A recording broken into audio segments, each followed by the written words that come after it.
Hi, I'm Zibby Owens, and you're listening to the award-winning podcast, Moms Don't Have Time to Read Books. If you like this podcast, you will love my new anthology called Moms Don't Have Time to Have Kids. Check it out, and you'll hear from 49 authors about all sorts of things moms don't have time to do. All the authors have been on this podcast. Also, check out my TikTok @with Zibby and Tracy, my other podcast, Sex Talk with Zibby and Tracy. Check out Moms Don't Have Time to Write on Medium. And of course, my new publishing company called Zibby Books. And now back to our daily author interview site and a quick hello from some of my kids. Hi. Hi. Hello. Enjoy the show. Happy New Year, everyone. I hope you all had a great break. I wanted to let you know about something that I've been talking a lot about on social media @Zibby Owens, which is the hashtag 22 in 22 challenge. We are at Zibby Books, we are encouraging everybody, like all of you, to visit 22 bookstores in 2022. And we're going to provide a whole series of incentives for every 5 visits, and you'll be entered to win a $500 shopping spree, and you'll get fun things like bookmarks and all the rest. Plus, you'll be part of a great community of people all helping support bookstores, authors, and more. We're really, really excited about it. If you want to join, sign up. You just go to 22in22.net. That's 22in22.net and click I'm in and put your information. And then every time you go to a bookstore, you just quickly go back on the site and click log a bookstore visit. And then we'll be keeping track and we'll be following up with all of your different achievements and awards and everything. So please sign up, spread the word. 22 in 22, get your friends to join and start visiting bookstores, and it'll be really fun and exciting. So here's to a wonderful 2022. I'm so excited that you're listening to my podcast and doing all the fun things that I have been trying to bring into the world. So here we go, 2022. Hashtag 22 in 22. Susan Orlean is the author of On Animals. She has been a staff writer at The New Yorker since 1992. And is the New York Times bestselling author of 7 books, including The Library Book, Rin Tin Tin, Saturday Night, and The Orchid Thief, which was made into the Academy Award-winning film adaptation. She lives with her family and her animals in Los Angeles and can be reached at susanorlean.com and on Twitter @SusanOrlean. This is her second appearance on my podcast. The first was for The Library Book, so go back and listen to that one too.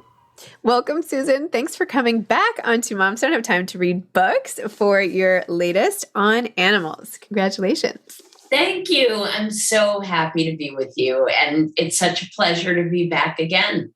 I know last time we were in person, so it's not quite the same. But your publicist sent me a copy, but I also subscribed to your Literati box, I have to say. So I got it from that. I love it. I love your Literati box. Thank you. It's so much fun. And as you know, it's such a pleasure to turn the spotlight on different books. It's just a treat. Can you share like another one coming up? We just started Patty Clark, Ha Ha Ha by Roddy Doyle. Amazing book. And it's a little older than some of the titles I've been choosing, but luckily that doesn't matter. And I feel like anybody who missed it first time around, this is a great chance to introduce them to this, magnificent book. Amazing. Well, yes, anyone listening who loves Susan Orlean, which is probably most of you, go to Literati and you can get a box of her picks every month, right? Every month? Anyway, very cool. Okay, let's talk about On Animals, which was amazing. I mean, I did not realize you were this much of an animal person, animals of all shapes and sizes and types and everything. Tell me about why you wrote this collection, why now, all of it. Oh, this is an interesting experience. And I know many have already been written. I didn't mean to suggest you sat down and wrote them. So, Oh, of course. And some of the material was newly written for the sake of doing a collection. Doing a collection is a wonderful pleasure. It's a privilege, really, to take work and that's been published in magazines and put them together, both because it's a different experience to have the material in a book. It makes it a sort of permanent document that's kind of wonderful. But if it's a thematic collection, as this one was, there is a bigger story that you're trying to tell. In this case, it also came about, interestingly, as a result of COVID. I think many of us during this period of time have been looking back on our lives and being kind of reflective about what we've done, what we want to do, what matters, what doesn't matter, the impulses that come from being in rather extreme circumstances. So I was looking back over my career and just thinking about, what if I really address regularly? What are the things that have mattered to me? Coincidentally, I also did what a lot of people did during COVID, which is I got a puppy, adding to my menagerie of a dog and a cat. I got a puppy, and so did just about everybody I know during COVID. I thought that was kind of interesting. Why is it that so many of us had this impulse during a time of great anxiety to get a pet? Well, that began kind of coalescing with this other idea of looking at my work and thinking, what have I addressed regularly in my stories? And it emerged almost instantly that I've written many, many pieces about animals. And those pieces kind of look at recurring themes about animals and about our living with animals. Putting the stories together seemed to me to actually emphasize the sort of underlying themes about what is it like to coexist on a planet with these other creatures? What is our responsibility to them, since we are kind of the apex predator? What is our responsibility to the animals that we share the earth with? What is what are the questions that arise out of captivity? Do we do it right? Is it right to ever keep animals captive? And then the question of what our relationship is with those animals that work for us. And that may sound like a funny phrase, but when you think about it, there are lots of animals that we have a kind of working relationship with. Livestock, horses, donkeys, chickens, these animals that we don't keep as pets exactly, but that we have a relationship with.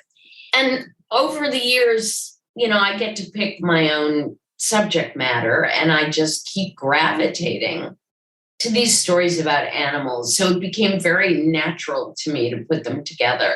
Interesting.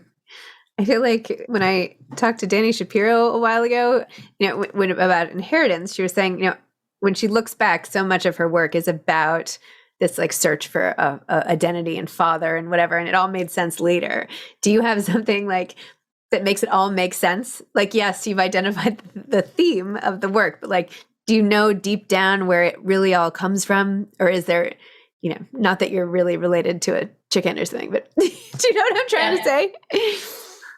Yes, absolutely. I think that the themes that I really return to regularly are about how we strive to have some sense of what our place is in the world.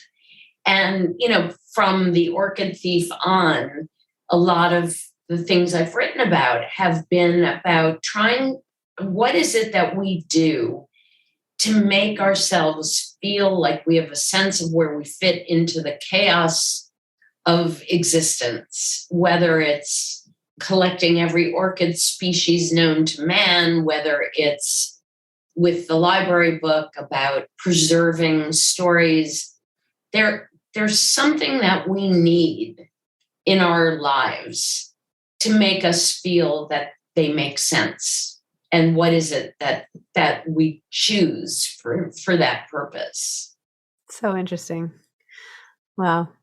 I mean, I had never personally thought about my relationship with animals this much, but when you shine a light on any area, right? I feel like when you start evaluating your own interests, like from the outside, it gets even more interesting. I feel like that's what you're Oh, doing, you know, like, yeah. I mean, I wrote the opening and closing essays in the book are personal. They're first person about my long history with animals and then about my life on our farm in the Hudson Valley when I had more animals than I've ever had in my life. And then the stories in the sort of body of the book are more journalistic, where I was writing about stories that had emerged or scenarios that really interested me that had an animal at the center of it. Many of these stories seem to be about animals. They're really all ultimately about people because, the people around the animals are the ones that are revealed the most explicitly. So, and, whether it's a animal biologist whose goal in life is to see the whale from the Free Willy movies set free, or if you're the owner of a show dog and your dream is for this dog to achieve stardom, there's a way that these relationships give the life of that person a certain order and meaning and purpose that, I mean, I certainly can relate to that. I think there's no one who doesn't understand that fundamental need to feel that you have a goal, that you have some purpose in your life that, in the past, for many people, that purpose would have been religion or the raising of children. But beyond that, there's this bigger urge, which is what does my life mean and what matters to me in my life? And quite often we find that meaning through a relationship with animals. well, that's very well said. Love that. So when you market a book like this, right, you've been writing for so successfully for a while, and this is obviously very different from your last novel. When you go out sort of on the road to sell a new book or think about what you're even going to do next, like what kinds of considerations come into your, like, do you try to alternate, or are you like, what's going to come after this? Like, is there an overarching strategy, or is it what moves me, or what am I feeling, or I don't know. Well, it's interesting because collections are a completely different entity than a book that's a single story. And I happen to think they're kind of wonderful because they're bite-sized pieces as opposed to a commitment to a single topic. I wouldn't release, I don't think you want to release collections back to back. They almost serve as a kind of mid-course palate cleanser because they're just different. It's previously published work. None of the stories these pieces are all very long by the standards of a magazine piece. But I don't think you want to publish collection after collection. So I had just published the library book, which was, a single topic that got the full 300-page treatment. And I'm working now on a memoir. Oh, And yay. part of what was nice was to put together a collection to come out between those two. And, it's almost, It's like a teaser. Yeah, a little bit. Yeah. I mean, collections are a lot more work than they would appear. It's funny because you think, oh, easy. You just take all your clips and put them together between covers and there you have your book. But it's not like that. It really is a lot of work and a lot of thought that goes into putting them together. But it is nice, as particularly for me, because I really think of myself equally as a magazine writer and a book writer.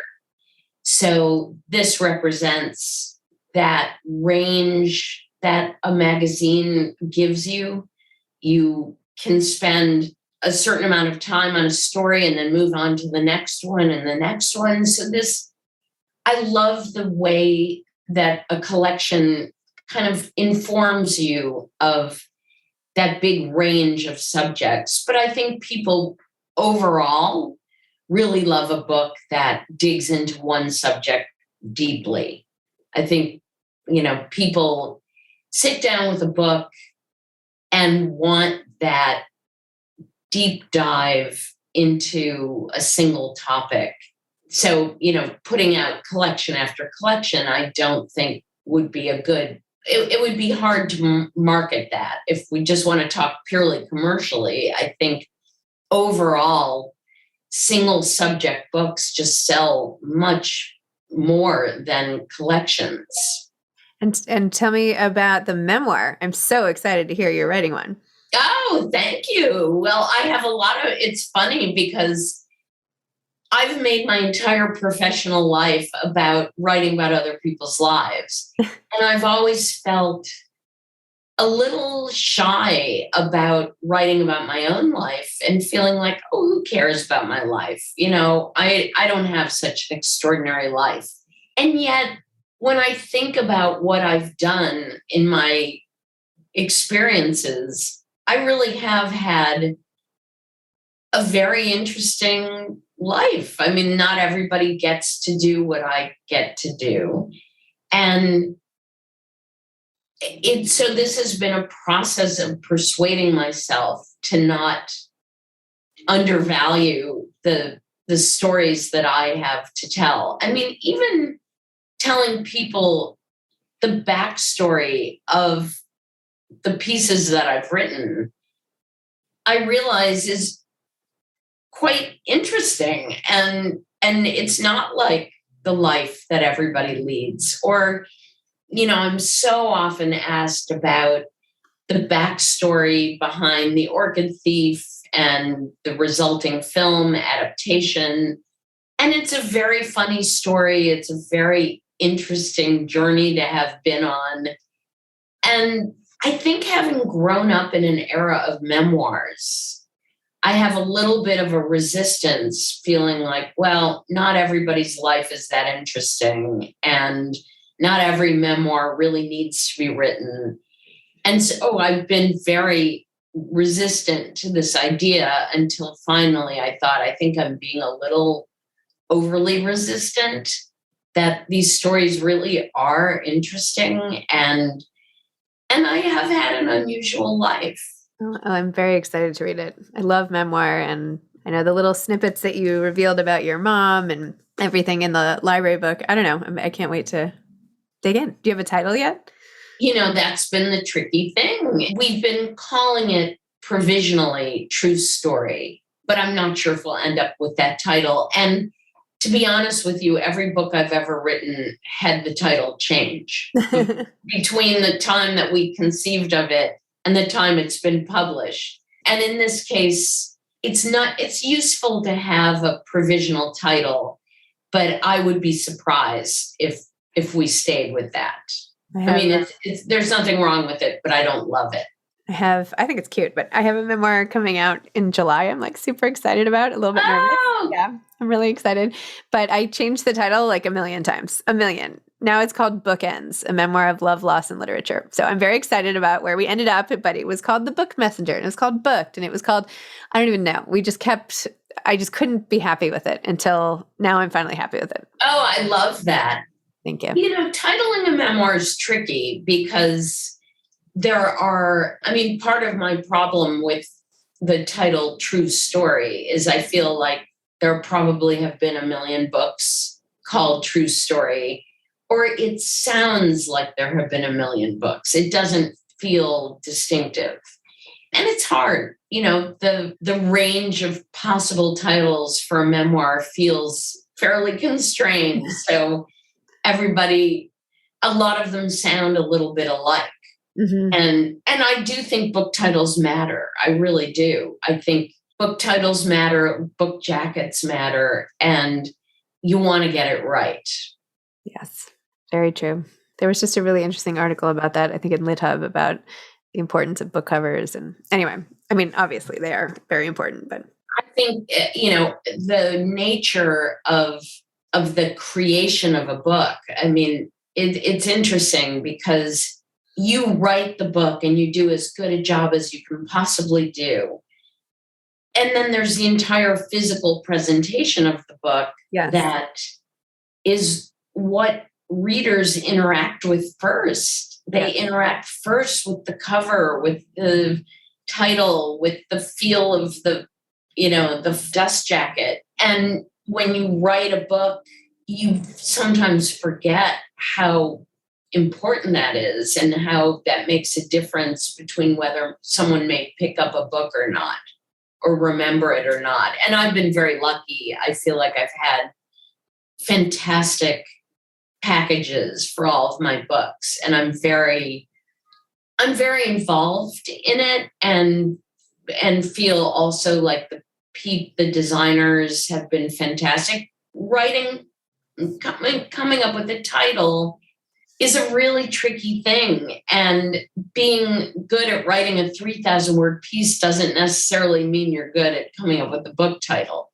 Sure. It's a different, it's this little telegraphic bit of information that if you're used to writing long, lovely sentences, you may not have the talent for picking out 2 or 3 words that really convey what a book is about. I'm lucky because my publisher is an incredible writer of titles.